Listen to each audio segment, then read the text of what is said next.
Good morning, guys. I have a headache. That's not fun. And I have to bike to class and eat breakfast and take a shower and get my day started. So I'm gonna go do that. Alright, well now I'm off to class and I'm running really late and I'm not excited, but I'm gonna make myself excited because that's how positivity works.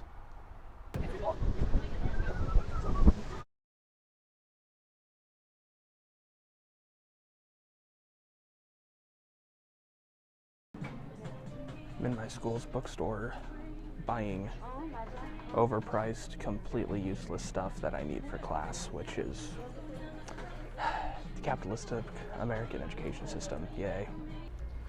Well, at least the girl who helped me was nice. So I got some testing sheets and a book I need and a new pen. That went well.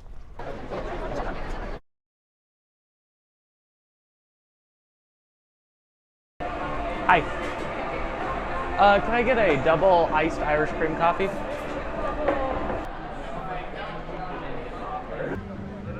Son, I have news for you.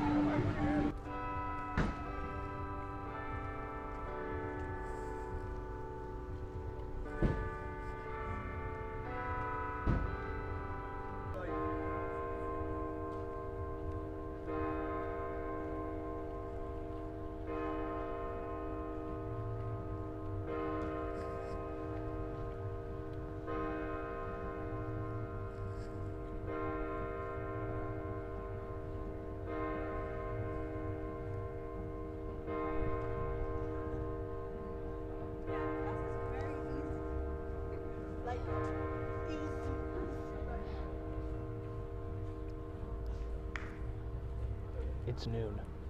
The worst part of my day is always the part where I run out of iced coffee. Why? My God, why?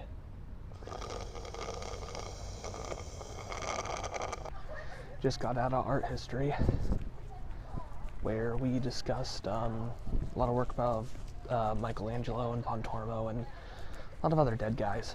Pretty interesting. Really analyzed like religious themes and color usage, and how the body forms that Michelangelo used really influenced everyone else in the Renaissance religious art community. I don't know, I think history is really cool. Same with art. Alright, so I'm home now and had a good bike ride getting back here. And I need to clean my room. Desperately. Before I do anything else. Because I can barely walk in here anymore. And granted, I have a tiny room, but it's getting kind of unacceptable. So I'm going to do that now.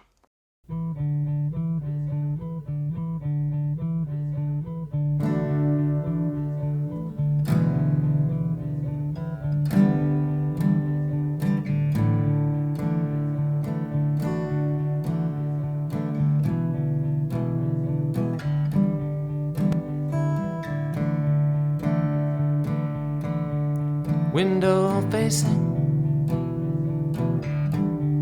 an ill-kept front yard, plums on the tree, heavy with nectar, prayers to summon the destroying angel,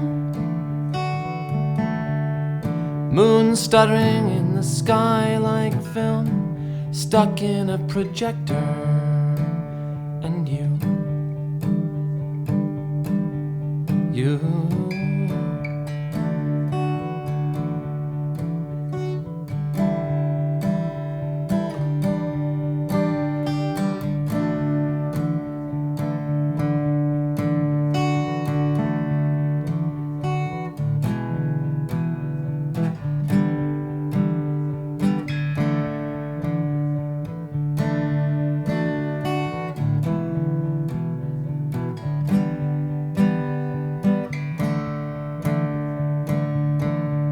Twin prop airplanes passing loudly overhead,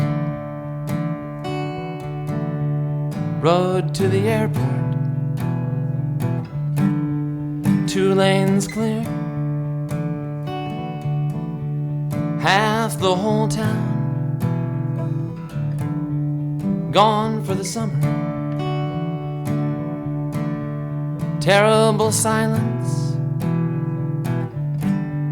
coming down here, and you.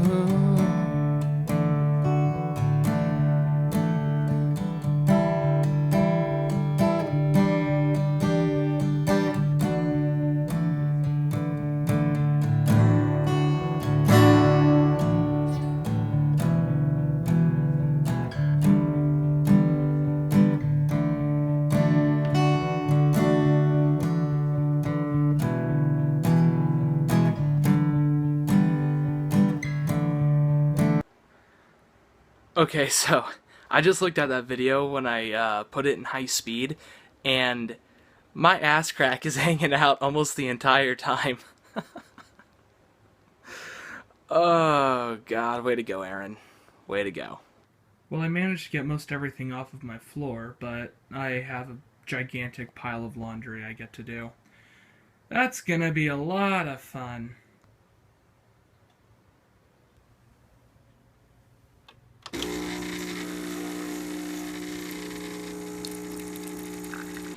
It's always time for coffee.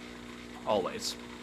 Alright, well I have to bike to astronomy now, and I got a lot of the crap off the floor of my room, which I said earlier, but there you can kind of see it. I still have a lot of stuff down here that I need to sort through, but it's going pretty well. One of the cool things about being able to bike everywhere is that I get to pimp out my bike for nighttime, so everyone can see me, and because of that, I have a goddamn strobe light. Yeah. Discovered additional insights that Kepler had not been aware of, demonstrating that Newton's laws are more fundamental than Kepler's laws. Okay, so the first law of Kepler was that planets have elliptical orbits. The brief segment of the astronomy class I showed you was when we were talking about Newton's laws, which are some very basic stuff that you go over in almost every science class except for like chemistry and maybe biology, because you don't have really any play in there.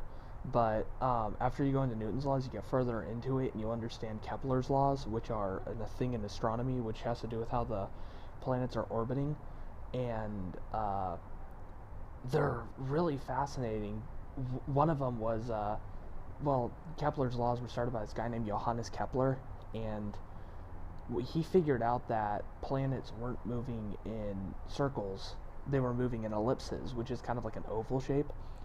And the way he figured this out was basically he sat on his roof, or rather he sat in his employer's observatory, and they didn't have telescopes in his time, so he just basically sat on the porch or the balcony or whatever of his employer's observatory and stared at Mars, and he figured out that at certain points of the year Mars was further away than it should be if these planets were moving in circles. So what he did was he just figured out how much light was coming from Mars with some really intense math, and then deemed that planets were moving in ellipses around a really strong body, which was later proven by Galileo to be the sun when he started understanding how the moons of Jupiter were orbiting the giant planet. But this is starting to get like really super dorky astronomy stuff that I'm really into, but yeah. This is definitely one of the saddest sights you'll ever see after the holidays.